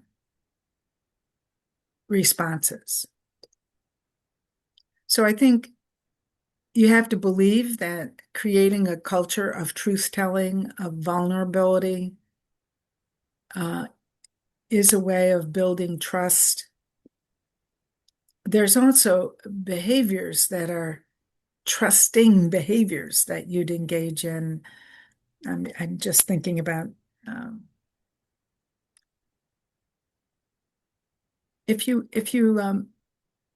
I don't think we'll have time, given our journey, but if you Google Brene Brown, Brene, B-R-E-N-E, Brown, B-R-O-W-N, and she has a list that I think that's very helpful for teams, counselors, whatever you call yourself, of concrete trusting behaviors. And she has a little acronym, and I think I can't forget what it is. Like it's something with brave, B-R-A-V-E, and there's a list of behaviors, and those are trusting behaviors. You can talk about trust all you want, but if you don't behave in trusting ways, it doesn't happen. So check her out.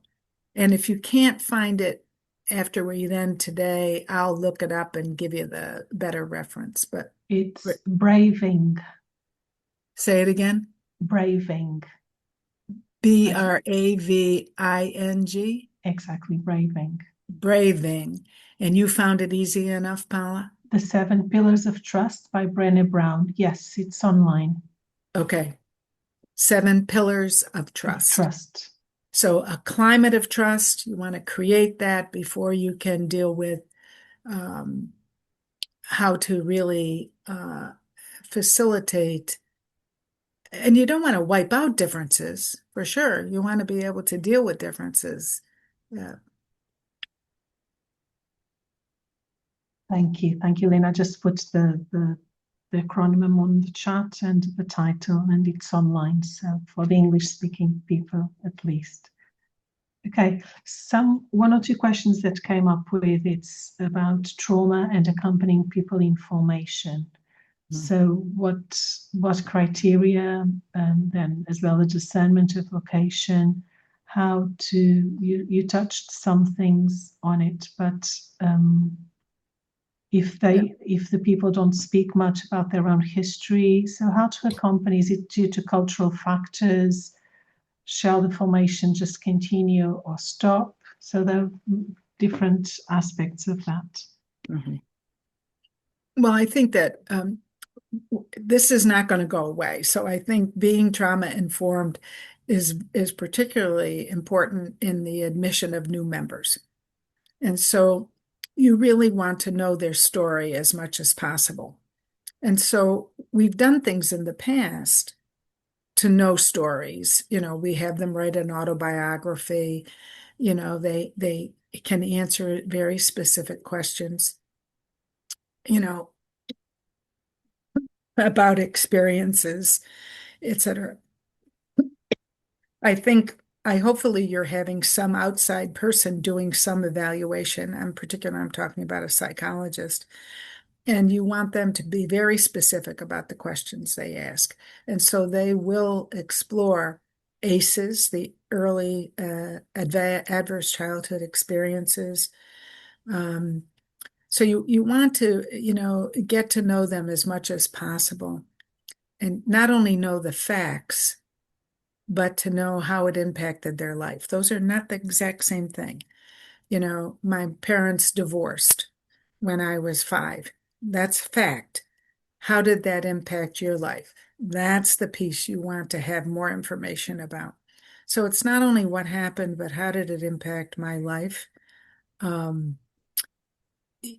If you have, and with your outside psychologist, if you find that there's something pretty much getting in the way of that would prevent them from fully entering into the formation process, then you might ask them to wait. You might ask them to get some assistance. One of the challenges is the help available where you are. Sometimes the help is not available. So then what do you do? I mean, you have a person expressing interest in your congregation, and yet you have a major issue here that needs to be addressed.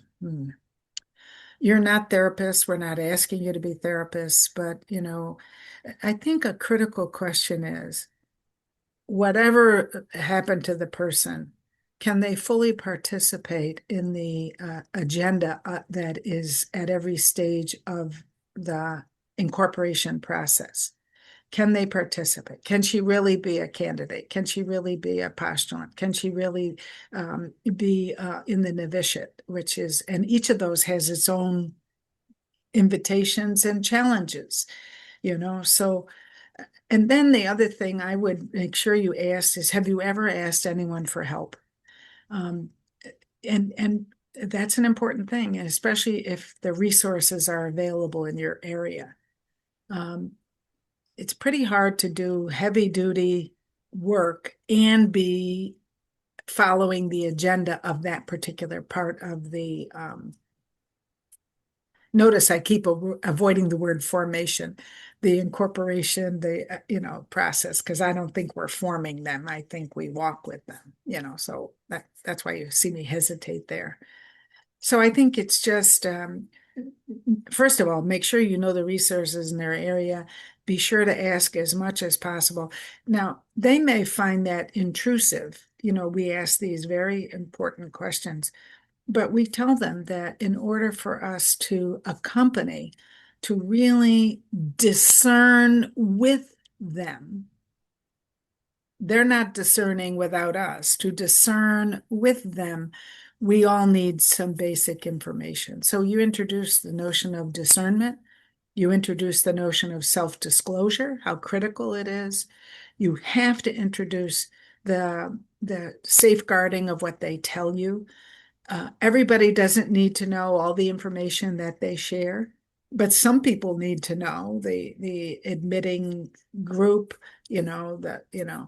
So, and certainly any form of disclosure of their personal information can be devastating. So, and the other thing is, if a person says, I'll tell you this, but you cannot tell any, she's asking you to keep a confidentiality about something, you can't agree to that. You can't agree that you're not going to tell anybody. I'm not saying you tell others, but the fact that she was sexually abused at age 10 is not something that only you should know. Now, you're not telling everybody, but this is part of the journey of her incorporation, her becoming, and it's part of the discernment. So don't promise what you should not promise. Thank you, Min. There is a question. I'm just going to read it as it is, and then you will give the answer. How can I help a sister who is not aware that her behavior is coming from a maybe inherited trauma? Well, number one, you don't know where it's coming from. So stay out of the why business.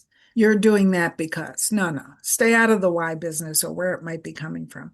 What you want to do is to address behavior. And you want to do it in a way that she's likely to hear you and that it's an invitation rather than a judgment. And so you might say something like, sister, I find it difficult when you don't allow me to finish my sentences. You kind of jump in there and could we just look at that for a minute? It would help me if you let me finish my sentences, my sentence or my thought before you jump in there. That's behavior. You're not telling her why she does it. You're not telling her she's a victim of trauma. You're not telling her anything. All you're simply saying is you describe the behavior and you ask her to be different about that behavior. So And you don't have to say, you don't respect me. It is a sign of disrespect, truly, when she interrupts you. But you don't have to give her the whole message. You have to talk about the behavior. Sister, it seems, and notice I use even a little bit soft language. It seems with you and I, there are several times when I start to say something and you interrupt what I say. It would help me if you let me finish my sentence, what I have to say. So you didn't say you're terrible. What's wrong with you? You're saying you're asking for help for what will help you to be a participant in a conversation with her.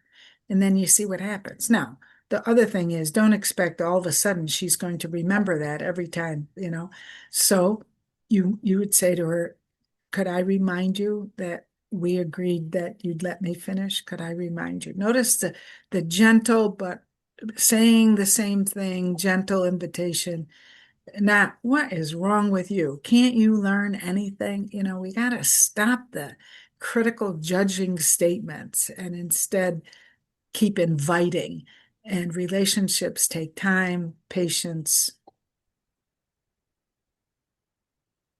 And it can be frustrating. So, just hang in there.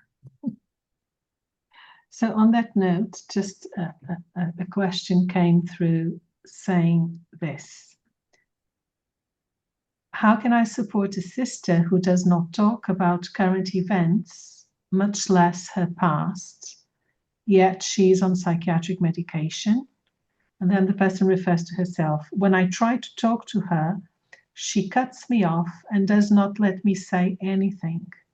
This bothers me because I do not know if I'm hurting her or being pushy by wanting to say things clearly. The truth is that it overwhelms me and makes me angry. Maybe it's me, because I constantly lose my patience with her because she doesn't assume the role she has been given in the formation house. There are times when she isolates herself, spends a lot of time on technology, is late for everything, has a habit that I don't like, and then eating fruit from everyone's plates. All of this overwhelms me. Boy, that's a mouthful. It is. That's why I read it. I think the sister asks the question, but as well, she's very aware of herself. So I think it's a very graphic situation. No. I don't mean to make light of the question. It's a good one, Well, first of all, something that's sort of not said, but I would say, in your houses of formation or accompaniment, whatever you want to call it, I have a bias there. I think you have to be very wise in who you ask to live in those houses. Now, nobody has it all together. Nobody is going to be the perfect professed sister who accompanies whatever, the postulants or whatever, that nobody's got it all together. And notice I didn't use the word but.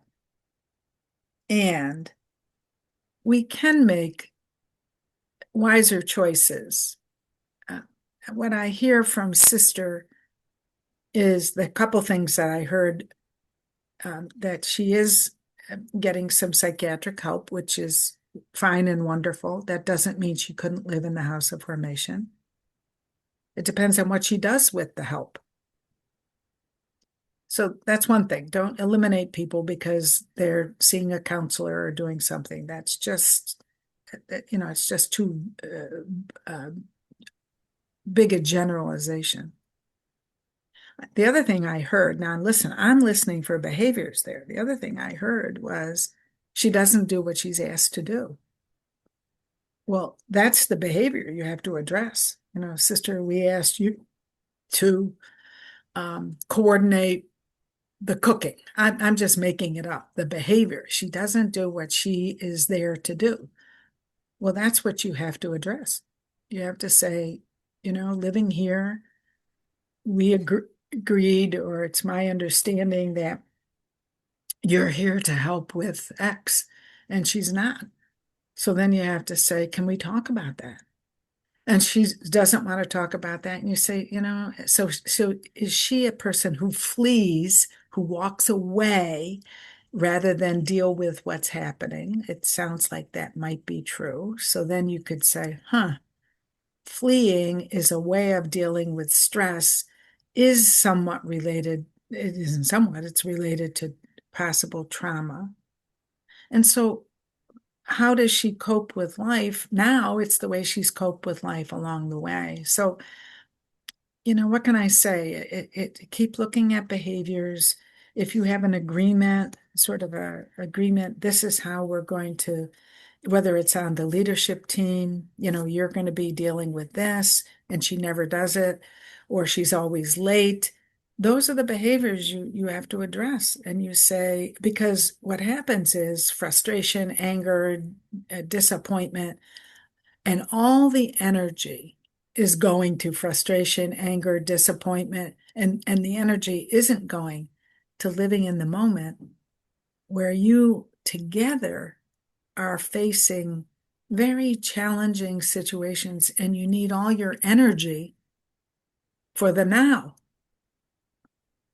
So you're not dealing with now. You're dealing with, reactivity and things like that. So how do you, and maybe that's a conversation you have as a team, as a council. How do we want to be with each other? How are we going to support one another? And are we agreeing that when someone's behavior isn't what we believe we've agreed to, that we'll raise that up in a way that is kind and loving, and but we're not gonna be dishonest and ignore it. We're not gonna walk away. We're not gonna make nice. Lynn, thank you so much. There are other questions, but we're going to leave it for the moment. Would you like to say some words for what we're going to look at? What are you going to share with us tomorrow? I believe it's something on empathy. I've seen there's the cases you shared with us. So just a few words, and then we will finish. Yeah. Well, the part 2, if we want to call it that, day 2, is going to be about how to help others. So the focus will be looking more at what they're doing or not doing, how to respond, not react. And so it'll be a lot of focus on helping others. And then day 3 will be how to help yourself. It really will be paying a more attention to your own journey. We'll use a word that called triggers. What pushes your buttons? What is it that she does or doesn't do? And all of a sudden you're in this kind of reactive state, either angry or moving away or making nice, etc. And we'll use some cases tomorrow, some case studies tomorrow, to make it real about, that's what I see how that might be a trauma response. And then, of course, we're always talking, sisters, about awareness, awareness, awareness, your personal awareness of your own journey, of your own story, so that you can accompany others, So hopefully this is all a journey of self-awareness, really.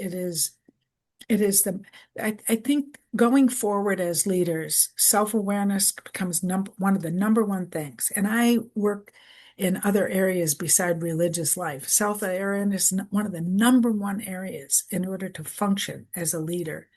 The second one is trust. And trusting, and I would encourage you to look at the Brene Brown, how trust gets operationalized. It's behavior. It's not just a good word, And then a third big area is this, what I mentioned earlier, and an example is we are more controlling than we need to be. And so I'll leave you with this question. Do you love the life you're living? With all its parts? Do you love the life you're living? Or are you constantly wanting to live a different life? Lynn, you leave us with very many questions, and I think life is also made up of questions. I encourage everyone as well to look back on the questions you left before about our own history, the way we lived. If there are any situations, I think you helped us to touch our own past and also our own present, to be intelligent, to learn freedom. So I invite you not just to switch off the screen in a minute, which we'll do, but to take care of yourself and to handle yourself with delicacy and take care of your fragility as well. Because sometimes it's easy to look at others, but I think as well what you've shared with us, Lynn, has awakened probably many things in us. So do look, Lynn, You know, please. one other thing is, we have 400 plus women, and probably a little more because there's more than one in a room sometimes. Just think of the power that we have. 400 plus women learning, opening ourselves, accompanying one another. You're not alone.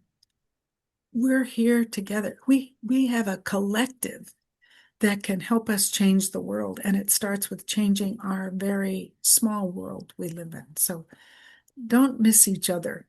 Don't look at who's here with you. Thank you, Lynn, for making this happen, giving us a safe place as well to walk through these things. And so we wait for you tomorrow, again at the same time at 2:00 Rome time. Thank you as well for the translators. I hope we spoke slowly enough for you to keep up. And I will update the materials on the same link I sent you yesterday. So nearer to the session tomorrow, I will upload the materials. So do have a look to the materials that are there today, and see you tomorrow. Thank you very much. You can And Paula, open your... Yes, please. Can we have tomorrow is that short video that I want to show? Yes. Okay.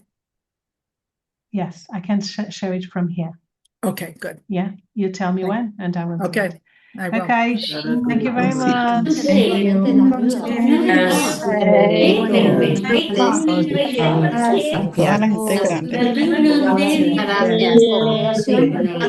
Otro día te paso el nombre.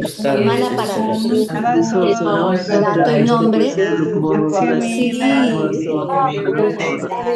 ella queda viuda y queda como que la acompaña y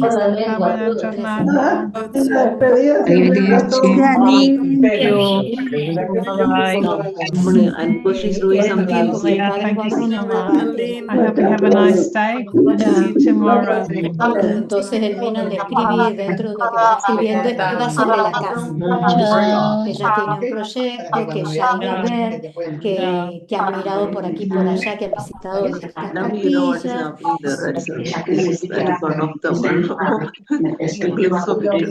The same thing will be going on there.